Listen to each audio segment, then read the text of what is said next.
흔히 위기를 기회라고 말하기도 하죠. 하지만 누군가에게는 그 위기가 기회로 바뀌기도 하지만 누군가에게는 위기가 위기로 끝나기도 합니다.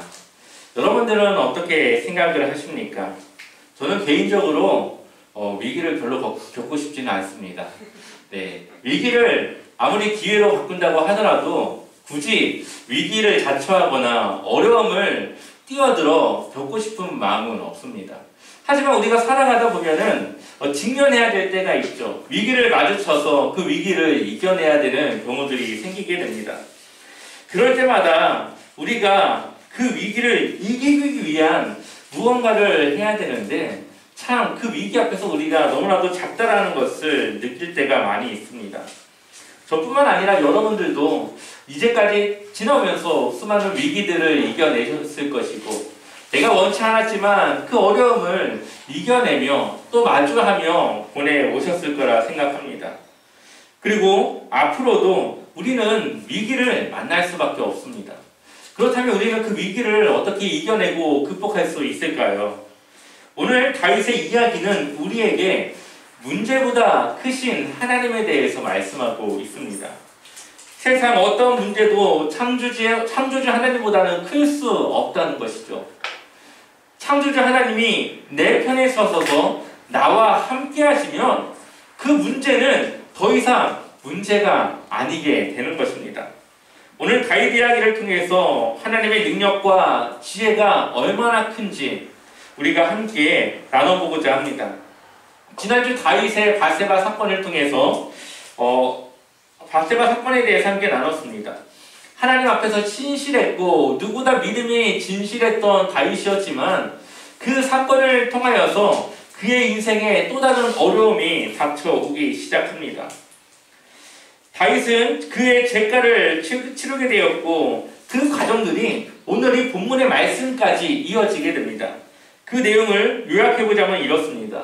다윗의 밧세바 사건이 있은 이후로 다윗의 집안은 큰 혼란을 겪게 됩니다. 결국 그러한 혼란들 속에서 아들 압살롬은 아버지 다윗의 그 왕의 자리를 빼앗기 위해 반역까지 일으키게 되죠. 다윗은 아들의 반역 때문에 결국은 성을 도망쳐 나와 자리를 피해야만 했습니다. 사울 왕에게 쫓길 때야 다윗이 젊었고 기력이 좋았기 때문에 또 도망가는 게 힘들긴 하겠지만 버틸 수 있었습니다. 그런데 이제 시간도 많이 흘렀고 다윗도 나이가 들었기 때문에 아마 도망치는 것이 쉬운 일은 아니었을 겁니다. 더군다나 다른 적도 아니고 자신의 아들인데 어떻게 그 군대 대 군대로 싸움을 하여 그 일을 벌일 수 있겠습니까? 그러니 다윗은 자신이 도망가는 쪽을 택했습니다.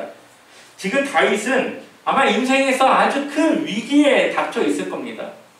싸울 수도 없고 그렇다고 잡혀서 자신의 생명을 줄 수도 없는 아주 어려움에 빠져 있습니다. 다윗이 어떻게 이러한 위기를 이겨낼 수 있었을까요? 오늘 우리는 이 다윗이 이 일을 감당하는 데 있어서 두 사람을 집중해서 볼 수가 있습니다.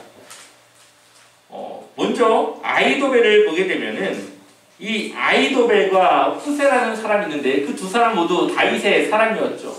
그 중에서도 이 아히도벨이라고 하는 사람은 다윗의 모사였습니다. 모사라고 하는 것은 지혜자로서 이 지혜를 통해 어떠한 문제를 해결할 수 있는 그러한 해결책을 주는 사람이라는 거죠. 우리 사무엘하 15장 12절을 읽어보겠습니다. 함께 읽어보겠습니다.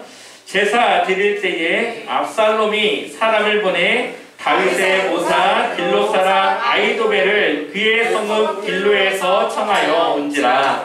반역하는 일이 커가매 압살롬에게로 돌아오는 백성이 많아지니라. 아멘. 압살롬은 다윗을 도와 함께 하던 아히도벨을 자신의 품으로 끌어들이게 됩니다. 뿐만 아니라 많은 백성들이 이제는 압살롬을 지지하고 압살롬을 따르기 시작하면서 이 압살롬의 반역이 이제 곧 성공을 거둘 것 같은 그러한 분위기를 가져가고 있습니다. 이제 도망갔던 다윗만 잡으면은 압살롬은 왕이 되는 것이죠.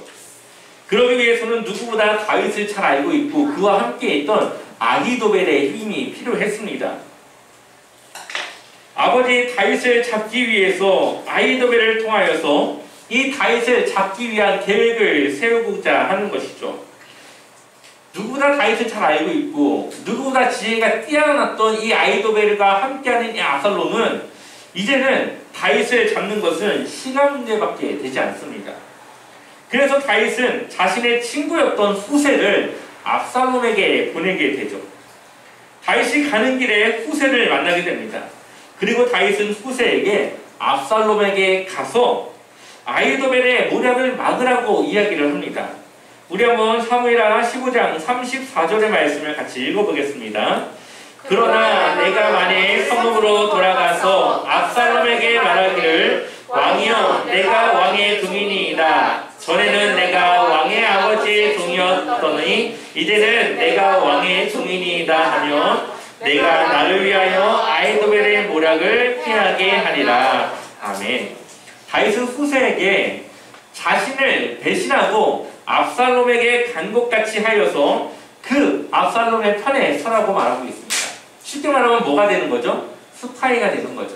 그래서 아히도벨이 어떠한 계략을 꾸미고 있는지, 또 이 압살롬은 무슨 생각을 하고 있는지, 또 어떤 계획을 세우고 있는지를 알아가지고 자신에게 알려달라고 하는 것입니다.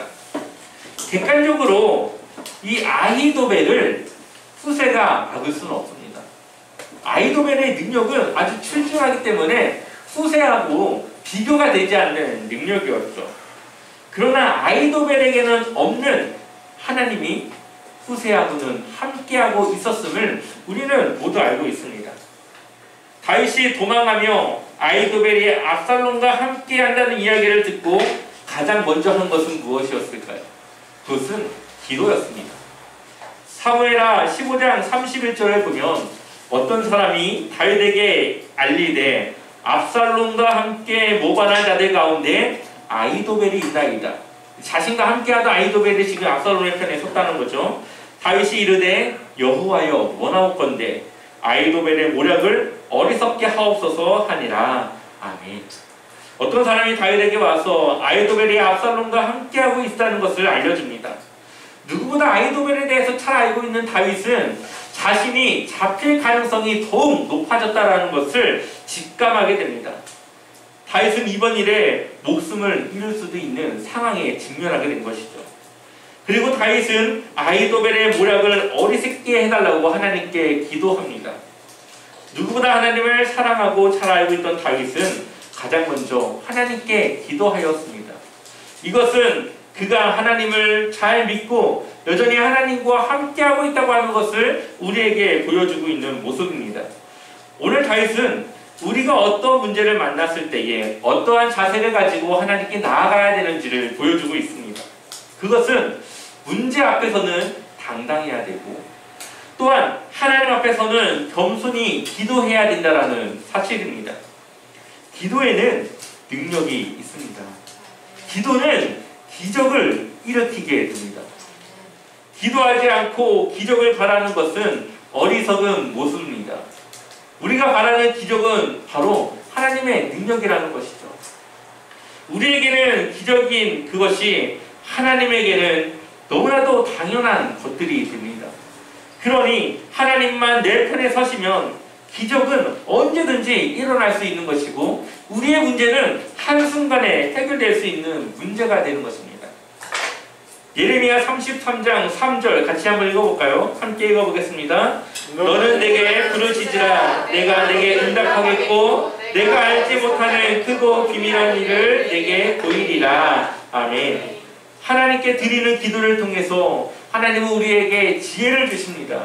그래서 크고 비밀한 일, 내가 생각하지 못했고 내가 이해하지 못했던 그 일들에 대해서 하나님이 우리에게 알려주십니다. 때로는 너무나도 큰 문제 앞에서 아무리 내가 그 문제를 해결하려고 생각해도 답이 나오지 않을 때가 있죠. 그럴 때 우리는 하나님을 내 수준으로 생각할 때가 있습니다. 아, 이거 도저히 답이 나오지 않는데 기도한다고 뭐가 달라지겠어 라는 생각을 갖게 되는 것이죠. 하지만 우리 하나님은 창조주 하나님이시라는 것을 우리는 잊지 말아야 되죠. 창조주 하나님이 내 편이 되어주시면 우리의 문제는 더 이상 문제가 되지 않습니다. 왜냐하면 하나님은 문제보다 크신 하나님이시기 때문에 그렇죠. 지금 빠져나갈 길이 없는 이 다윗의 문제에서도 하나님은 해결책을 준비해 놓고 있었습니다. 이제 하나님이 준비하신 반전의 시간이 다가오고 있습니다. 다윗의 기도에도 그의 상황은 나아지지 않았습니다. 하나님이 그의 상황을 모르는 것 같이 흘러가고 있죠. 오히려 아히도벨이 그와 함께하여서 더욱 안 좋은 쪽으로 흘러가고 있습니다. 급하게 나온 터라 먹을 것도 없고 지치고 힘들고 언제까지 그들이 도망을 가야 될지 알 수 없는 이러한 막막한 상황 속에서 이들은 육체적으로나 정신적으로나 너무나도 힘든 상황을 직면하게 됩니다. 역시나 아히도벨은 이러한 다윗의 상황을 꿰뚫어보고 있었죠. 그래서 아히도벨은 압살롬에게 말합니다. 우리가 오늘 군사를 모아서 다윗을 쫓아가야 잡을 수 있다라고 그에게 말을 합니다. 그리고 이러한 이야기를 들었던 많은 사람들은 아히도벨의 계획이 아주 좋다라고 생각을 했습니다. 그래서 모두 다 이제 이 아히도벨의 이야기를 듣고 계획이 시행될 것 같은 분위기였는데 압살롬이 갑자기 후세를 불러서 그의 이야기를 듣고자 하는 것입니다. 우리 한번 사무엘하 17장 5절 말씀을 읽어보겠습니다. 압살롬이 이르되 아랫사람 후세도 부르라. 우리가 이제 그의 말도 듣자 하니라. 아멘. 아무도 예상하지 못했던 일이 일어납니다. 압살롬이 아히도벨의 말뿐 아니라 후세의 이야기도 듣고자 하는 것이기 때문입니다. 후세는 아히도벨의 생각이 좋지 않다라고 말을 합니다. 그리고 자신의 이야기를 이야기하는데 압살롬을 띄워주면서 이 계획에는 압살롬이 없으면 시행될 수 없다라고 이야기를 합니다. 그러면서 단에서부터 부엘세바까지 많은 군사들을 모아서 한 번에 잡으러 가야 된다라고 이야기를 하는 것이죠. 압살롬의 마음은 어땠을까요? 우쭐했겠죠. 자신이 없으면 이 계획이 실패한다라는 그 일이 아마 그에게는 자신이 뭔가 중요한 존재감으로 보였었을 것입니다. 그러나 실제로 이 후세가 이러한 이야기를 한 것은 무슨 이유였을까요? 다윗이 도망갈 시간을 벌기 위한 것이죠. 이 군대를 모으는데 드는 이 시간 동안에 다윗은 도망갈 수 있게 하는 것입니다. 사무엘하 17장 11절에 나는 이렇게 계획을 세웠나이다. 온 이스라엘을 단에서부터 부엘세바까지 바닷가의 많은 모래같이 당신께로 모으고 친히 전장에 나가시고 아멘. 많은 군대를 이끌고 친히 그곳에 나가셔서 그 모든 계획의 1등 공신이 되라는 말입니다. 아히도벨의 계획은 최대한 빨리 군사들을 모아서 가는 것이었지만 이 후세의 계획은 압살롬을 세우고 압살롬을 중심으로 하는 시간이 걸리는 그러한 계획이었습니다. 전쟁에 대해서 아는 것이 없는 우리들도 아히도벨의 말이 더 옳다라고 느껴지고 그의 말이 더욱더 현실적이라고 하는 것이 느껴지게 되는데 그런데 하나님께서 사람들의 눈과 귀를 가리시어서 아히도벨이 아니라 후세의 계획을 따르도록 하시는 것이죠. 사무엘하 17장 14절의 말씀 같이 읽어보겠습니다. 함께 읽겠습니다. 압살롬과 온 이스라엘 사람들이 이르되 아랫사람 후세의 기락은 아히도벨의 기락보다 낫다 하니 이는 여호와께서 압살롬에게 화를 내리려 하사 아히도벨의 좋은 기락을 물리치라고 명령하셨음이더라. 아멘. 사람들이 아히도벨이 아니라 후세의 기락을 따르도록 한 것은 누구의 일이었습니까? 하나님의 일이었죠. 누구보다 아히도벨의 기락이 좋은 것을 알고 있었음에도 불구하고 하나님은 후세의 기락을 그들이 따르도록 하셨습니다. 누가 이러한 계획을 세울 수 있겠습니까? 다윗이 빠져나갈 구멍이 없다 생각했는데 하나님은 사람들을 통하여서 다윗을 구원하시고자 하는 것입니다. 하나님이 준비하신 반전이 이제 곧 시작되는 것이죠. 그 결과 다윗은 도망갈 시간을 벌었고 암몬 자손들을 통하여서 먹을 것을 먹고 그들이 다시 힘을 낼 수 있는 힘을 갖게 되었습니다. 그리고 결국 다윗의 군대는 압살롬의 군대와 싸우게 되었고 다윗의 군대가 승리함으로써 다윗은 자신의 그 왕의 자리를 지킬 뿐만 아니라 자신의 생명까지도 지킬 수 있게 되었죠. 오늘 다윗의 이야기는 우리가 믿음을 포기해서는 안 된다는 것을 우리에게 말씀해 주고 있습니다. 다윗뿐만 아니라 성경이 많은 이야기는 문제 앞에서도 끝까지 하나님을 신뢰하고 있어야만 함을 우리에게 말씀해 주고 있습니다. 특별히 다니엘의 세 친구에 대해서 우리가 모두 잘 알고 있지 않습니까? 그들은 어려움 속에서도 하나님을 신뢰했고 하나님께서 자신들을 구원해 줄 것이라고 믿었습니다. 그래서 다니엘에서 3장 18절을 보게 되면은 그렇게 하지 아니하실지라도 왕이요 우리가 왕의 신들을 섬기지도 아니하고 왕이 세우신 금 신상에 절하지도 아니할 줄을 아옵소서. 아멘. 하나님께서 그들을 지켜주지 않고 생명을 지켜주지 않는다 할지라도 그들은 하나님을 믿는 믿음을 저버리지 않겠다 말하고 있습니다. 뿐만 아니라 그리 아니하실지라도라고 하는 고백을 통하여서 하나님을 온전히 신뢰하고 있는 믿음의 고백을 드리고 있죠. 다니엘은 어떻습니까? 다니엘은 사자굴에 던져질 것을 알면서도 하나님을 향한 기도를 멈추지 않았습니다. 그로 인해 결국 사자굴에 던져지게 되지만 오히려 그 일을 통해서 살아계신 하나님에 대해서 증거하게 됩니다. 다니엘서 6장 23절 같이 읽어보겠습니다. 함께 읽겠습니다. 왕이 심히 기뻐서 명하여 다니엘을 불에서 올리라 하매 그들이 다니엘을 불에서 올린즉 그의 몸이 조금도 상하지 아니하였으니 이는 그가 자기의 하나님을 믿음이었더라. 아멘. 다니엘이 무사할 수 있었던 이유가 무엇입니까? 자기 하나님을 믿었기 때문입니다. 다니엘을 통해 이 왕은 하나님을 믿을 뿐 아니라 온 국민들에게도 하나님에 대해서 전합니다. 그래서 다니엘 6장 26절을 보면 내가 이제 조서를 내리노라 내 나라 관할 아래에 있는 사람들은 다 다니엘의 하나님 앞에서 떨며 두려워할지니 그는 살아계시는 하나님이시요 영원히 변하지 않으실 이시며 그의 나라는 멸하지 아니할 것이요 그의 권세는 무궁할 것이며. 아멘. 이 왕은 하나님을 믿지도 않고 알지도 못하는 왕인데 다니엘의 이 사건을 통해서 하나님을 인정하고 있고 하나님을 고백하고 있습니다.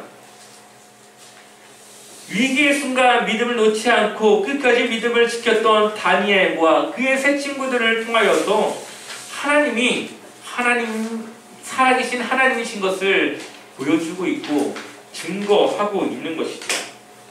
위기는 기회가 될 수 있습니다. 우리에게 닥친 문제를 하나님께 내어드리고 하나님의 능력을 구함으로 문제를 이겨낼 뿐만 아니라 그것을 해결할 때에 우리는 하나님의 능력을 전할 수 있고 또한 사람들에게 하나님이 살아계심을 증명해낼 수 있습니다.